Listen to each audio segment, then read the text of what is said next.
بہت سارے لوگ نشہ کرتے ہیں, ایڈکشن ہو جاتی ہے, اور اس کے بعد جناب اس نشے سے باہر آنے کے لیے بہت سارے آپ کو جتن کرنے پڑتے ہیں. اسپیشلی ایڈکشن کے پیشنٹ کے ساتھ کیا ہوتا ہے کہ جب وہ اس ڈرگس کو چھوڑتا ہے یا وڈرا کرتا ہے تو کچھ فیملیز کو بتایا جاتا ہے کہ کس طریقے سے ہمارا جو ریہیب ہے, فوکس لائف ریہیب ہے, اس 55 ڈیز کا علاج کروا کے, ڈیٹاکس کروا کے ان کو لگتا ہے علاج پورا ہو گیا. بایو, سائیکو, سوشل اور اسپریچول, مطلب آپ کی روحانیت جو ہے وہ بھی ڈسٹرب نہیں ہے. اگر آپ سگریٹ نہیں چھوڑیں گے نا تو ایونچولی سگریٹ آپ کو آپ کے ڈرگ آف چوائس کی طرف لے جائے. السلام علیکم ناظرین, میں ڈاکٹر ماڈا, امید کرتے ہیں آپ سب خیریت سے ہوں گے. ناظرین, آج جس موضوع پہ بات کرنے جا رہے ہیں وہ سائیکالوجی سے ریلیٹڈ وہ مسائل جو پیشنٹ کو درپیش ہوتے ہیں.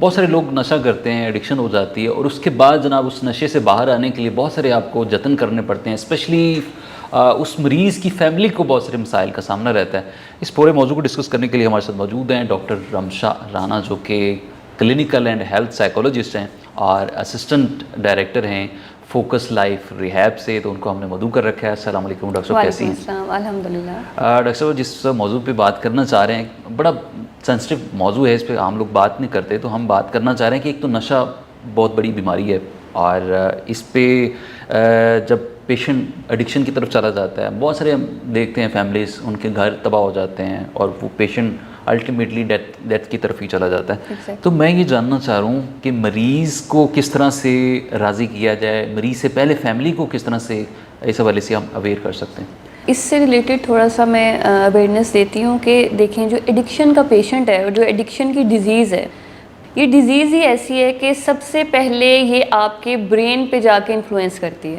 ٹھیک ہے. اور آپ کے برین کے اس حصے پہ جا کے انفلوئنس کرتی ہے جو آپ کا ڈیسیجن میکنگ پاور رکھتا ہے. ٹھیک ہے. تو جو ایڈکشن کا پیشنٹ ہوتا ہے اس کی جو ڈیسیجن میکنگ پاور ہوتی ہے وہ کہیں نہ کہیں ختم ہو چکی ہوتی ہے ان ڈرگس کی وجہ سے. تو ایڈکشن کا جو مریض ہے وہ کبھی بھی خود سے علاج میں آنا نہیں چاہتا.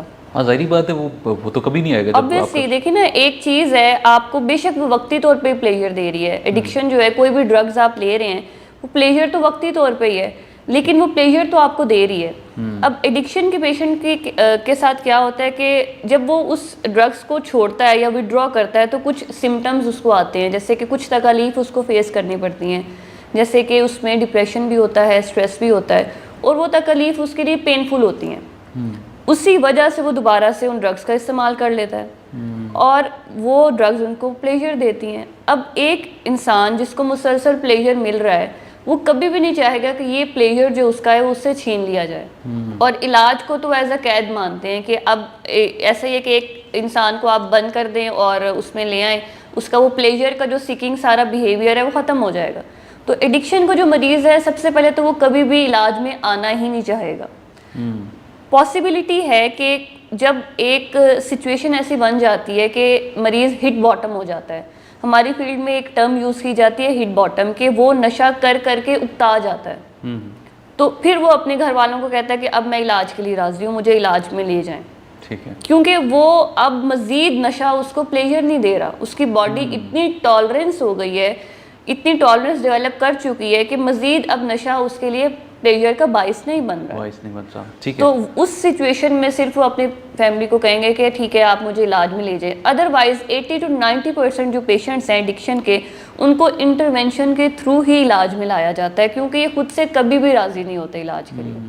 اچھا, یہ بھی میں نے پریکٹس میں دیکھا ہے کہ ہم جب پیشنٹ کو یوزلی فیملی ایڈمٹ کروا دیتی کہیں کسی سینٹر میں, اور پھر جب وہ اپنے پیاروں کو, ماں ہے تو بچے کو وہ تکلیف میں نہیں دیکھنا چاہتی, اور پھر ان کو کھانوں میں چھپا کر میڈیسن دی جا رہی ہوتی ہے. اس پریکٹس کو آپ کس طرح سے دیکھتے ہیں کہ فیملی کا یہ بیہیویئر کس نظر سے آیا, چونکہ ٹریٹمنٹ پروٹوکول چل رہا ہے اور لمبے عرصے کے لیے وہ پیریڈ پہ چل رہا ہے, اگر اس بیچ میں آپ میڈیسن بھی وہی نشے کی دے رہے ہیں تو اس کا فائدہ تو نہیں ہے. اس بیہیویئر کو اور فیملی کے اس رول کو کس نظر سے دیکھتے ہیں؟ سر بات یہ ہے کہ یہ جو بیماری ہے نا, صرف ایک انسان کی بیماری نہیں ہے, پورے خاندان کی بیماری ہے. اور اس میں صرف اور صرف ہمیں اس پیشنٹ کو ڈیل نہیں کرنا, اس پیشنٹ کی کاؤنسلنگ نہیں کرنی, بلکہ اس کی پوری فیملی کو بھی اس میں شامل کرنا ہے. یہ جو بیہیویئر ہے, بات یہ ہے کہ جو چیز, جو نقطہ سمجھا نہیں جاتا فیملیز کے ساتھ, وہ یہ ہے کہ وہ پیشنٹ کو ایز اے پیشنٹ ہی دیکھ رہے ہوتے ہیں. اور باقی جو چیزیں ہیں پہلو ہیں اس کو نکال دیتے ہیں. آپ نے صرف اتنا دیکھنا ہے کہ آپ کا جو پیشنٹ ہے وہ صرف اور صرف بیمار ہے, برا نہیں ہے. آپ ایڈکشن کو اس کے پرسنل افیئرس کے ساتھ یا پرسنالٹی کے ساتھ لنک نہ کریں. اب فیملیز کا کیا ہوتا ہے, فیملی جو ہے وہ ایڈکشن کے پیشنٹ کے لیے, کسی بھی انسان کے لیے ایک سافٹ کارنر ہے نا, ایک ایموشنل کارنر ہے. تو فیملیز کی کاؤنسلنگ اس میں بہت ضروری ہے. فیملیز کو بتایا جاتا ہے کہ کس طریقے سے ہمارا جو ریہیب ہے, فوکس لائف ریہیب ہے, اس میں پراپر ہم ٹریٹمنٹ میں پیشنٹ کی کاؤنسلنگ کے ساتھ ساتھ فیملی کے کاؤنسلنگ سیشنز بھی رکھتے ہیں, کیونکہ یہ بہت ضروری ہے. جب تک فیملی اس ڈیزیز کو نہیں انڈرسٹینڈ کرے گی اس کا پیشنٹ ٹھیک نہیں ہوگا. ٹھیک نہیں ہوگا. اچھا, یہ نفسیاتی بیماری اس کو کیوں کہا جاتا ہے؟ چونکہ میڈیسن وہ بندہ لے رہا ہے اور وہ اس نشے کی لے رہا ہے, تو اس میں ہم نفسیاتی بیماری کی دیکھیں, ایک آسان سا عمل بتاتی ہوں آپ کو. نیچرلی جو ہمارے ساتھ ہوتا ہے کہ انسان کا جو پورا سسٹم ہے اس کے برین کے کنٹرول میں. بعض اوقات لوگوں کو یہ چیز ہوتی ہے کہ اچھا یہ اس چیز کا میرا دل کر رہا ہے, کھانے کا دل کر رہا ہے. بتاؤں اگر اس چیز کے بارے میں آپ کو مزید, تو دل کا کام صرف اور صرف بلڈ پمپ کرنا ہے, بلڈ سپلائی کرنا ہے. جو یہ ہنگر ہے, بھوک ہے, پیاس ہے, ہر چیز کا جو ڈیسیژن ہے وہ آپ کا برین لے رہا ہے. تو اسی لیے ہم اس کو نفسیاتی بیماری بھی کہتے ہیں, کیونکہ اس کے ساتھ آپ کی سب سے زیادہ جو نفسیاتی مسائل ہیں وہ جنم لیتے ہیں, اور آپ کے رویوں میں بھی بہت سے بگاڑ پیدا ہوتے ہیں. رائٹ. اچھا, اس ٹریٹمنٹ کا دورانیہ کیا ہے؟ چونکہ بہت سارے لوگ جاننا چاہ رہے ہیں جی ہم اگر ایڈمٹ ہو جائیں تو بہت عرصہ ہمیں ایڈمٹ رہنا پڑے گا, اور پھر یہ علاج تھوڑا سا مہنگا ہوتا ہے باقی ٹریٹمنٹ سے اور بڑا ایکسپینسو ہے, تو فیملیز بڑی پریشان ہوتی ہیں. اس کا دورانیہ کیا ہے اور اس میں پروٹوکولز کیا ہوتے ہیں ٹریٹمنٹ؟ جی سر, اس طرح کے فوکس لائف ریہیب میں 90 to 120 ڈیز کا یہ ٹریٹمنٹ پلان ہوتا ہے, جس میں انیشیل کے جو 45 ڈیز ہوتے ہیں وہ فزیکل ڈیٹاکس کے لیے رکھے گئے ہیں. ٹھیک ہے. کیونکہ 45 دن نشہ لیتا ہے آپ کے جسم سے خارج ہونے کے لیے. اب فیملیز کو جو چیز سمجھنے کی ضرورت ہے, ان کو لگتا ہے کہ فزیکل ڈیٹاکس ہو گیا تو ٹریٹمنٹ پورا ہو گیا. جیسے کہ پہلے ابھی ہم نے بات کی, ہے نفسیاتی بیماری ہے. تو اصل جو نشہ ہے ہم نے اس کے ذہن سے نکالنا ہے. فیملیز کیا کرتی ہیں, 45 ڈیز کا علاج کروا کے, ڈیٹاکس کروا کے, ان کو لگتا ہے علاج پورا ہو گیا ہے, مریض نے نشہ چھوڑ دیا تو اب ہم اس کو گھر لے جاتے ہیں. صحیح. اور اکثر فیملیز یہی کرتی ہیں.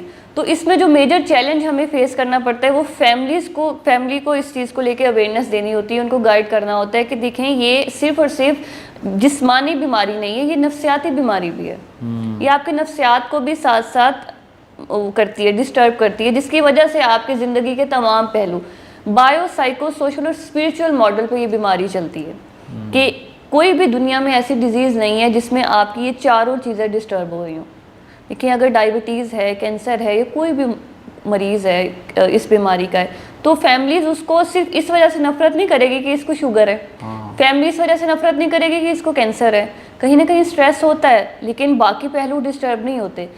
ایڈکشن ایک واحد ایسی بیماری ہے جس میں یہ چاروں پہلو زندگی کے ڈسٹرب ہوتے ہیں, بایو, سائیکو, سوشل اور اسپریچول. مطلب آپ کی روحانیت جو ہے وہ بھی ڈسٹرب ہوتی ہے. ٹھیک ہے. اچھا, نشے کی طرف ہم ایک دم تو بندہ نہیں جاتا, پہلے سگریٹ لے گا, پھر اور آگے فردر اس کی کلاسیفیکیشن آپ اس کو کر دیں گے. تو آیا کہ سگریٹ پہلا اس کا وہ سی ڈی ہے, اور پھر اس کے بعد فردر جو نشے ہیں جیسے ہم ابھی ویپ بھی سن رہے ہیں, اور پھر دوسری اور بھی بہت ساری نئی آئٹمز آ گئی ہیں اور لیگل ہو گئی ہیں, تو اس کو کس نظر سے آپ دیکھیں؟ اچھا, سگریٹ کو ایڈکشن کی جو دنیا ہے اس میں گیٹ وے ٹو ڈرگس کہا جاتا ہے. بالکل. اور سب سے زیادہ فکر کی بات جو ہے آج کے معاشرے میں کہ لوگوں کو یہی نہیں پتا کہ سگریٹ جو ہے وہ سب سے زیادہ خطرناک ڈرگ ہے. اور لوگ دیکھا دیکھی, فرینڈز ہیں, گیدرنگ ہیں, ہمارے معاشرے میں ایک چیز بن گئی ہے کہ جو چیز زیادہ تر ہو رہی ہے نا اس کو ہم اوکے کر دیتے ہیں, کرنے کی کوشش کہتے ہیں نا کہ گناہ ہی رہتا ہے, ثواب نہیں بنتا. ایسا نہیں ہے اگر دنیا کے سارے لوگ ایک گناہ کرنا شروع ہو جائیں تو وہ کل کو ثواب ہو جائے, نہیں, گناہ ہی رہے گا.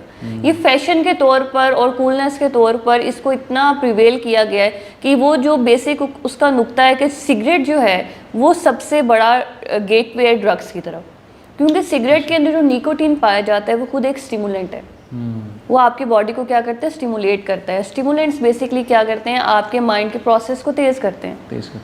آپ کو وہ ایک انسان جو چھپا رہتا ہے, سہما رہتا ہے, اور جس میں کانفیڈنس کی کمی ہوتی ہے, تو جب وہ سگریٹ لیتا ہے یا وہ ڈرگس کا استعمال کرتا ہے تو وہ اس کے برین کا پروسیس تھوڑا سا تیز ہوتا ہے, اور وہ فیک کانفیڈنس دیتے ہیں ان کو. وہ فیک کانفیڈنس میں وہ بہت خوش ہوتے ہیں، تو اس لیے وہ اس کا سہارا لیتے ہیں. تو جو سگریٹ ہے یہ گیٹ وے ٹو ڈرگس کہا جاتا ہے کہ اگر آپ فار ایگزامپل ہم کسی پیشنٹ کا ٹریٹمنٹ کر رہے ہیں اور اکثر فیملیز کا یہ کویشچن بھی ہوتا ہے کہ ٹھیک ہے یہ سب کچھ چھوڑ دیں گے لیکن سگریٹ تو الاؤ کر دیں. ایسا بالکل نہیں ہے. اگر آپ سگریٹ نہیں چھوڑیں گے نا تو ایونچولی سگریٹ آپ کو آپ کے ڈرگ آف چوائس کی طرف لے جائے گا. جیسے کہ فار ایگزامپل ایک الکوہولک ہے وہ ساتھ میں اسموکر بھی ہے، اور اگر وہ کہتا ہے کہ میں نے الکوہول چھوڑ دیتا ہوں لیکن میں اسموکنگ کرتا رہوں گا، تو اس کا مطلب یہ ہے کہ کبھی بھی سگریٹ سے وہ بیماری پروگریس ہو کے الکوہول تک اس کو لے جائے گی. اس لیے ہم اس کو کہتے ہیں کہ گیٹ وے ٹو ڈرگز ہے. ٹھیک ہے، بہت اچھا لگا آپ سے بات کر کے، اور اس اویئرنیس کو آگے بھی ہم انشاءاللہ آپ کے ساتھ ایک سیریز بنائیں گے، اس پہ بات کریں گے. ہمارے جو سننے والے دیکھنے والے اگر آپ میں کوئی یا آپ کا کوئی عزیز اس بیماری میں مبتلا ہے تو ضرور ڈاکٹر صاحب سے آپ رابطہ کر سکتی ہیں. اور فوکس لائف ریہیب ان کا ادارہ ہے جہاں یہ کام کیا جا رہا ہے، اور اس ادارے میں اپنے پیاروں کو آپ ایڈمٹ کروا کے ان کو اس بیماری کی لت سے آپ بچا سکتے ہیں. تو امید کرتے ہیں آپ کو آج کا یہ سیگمنٹ بڑا مفید لگا ہوگا. اپنے میزبان ڈاکٹر میڈم اجازت دیجیے. اللہ نے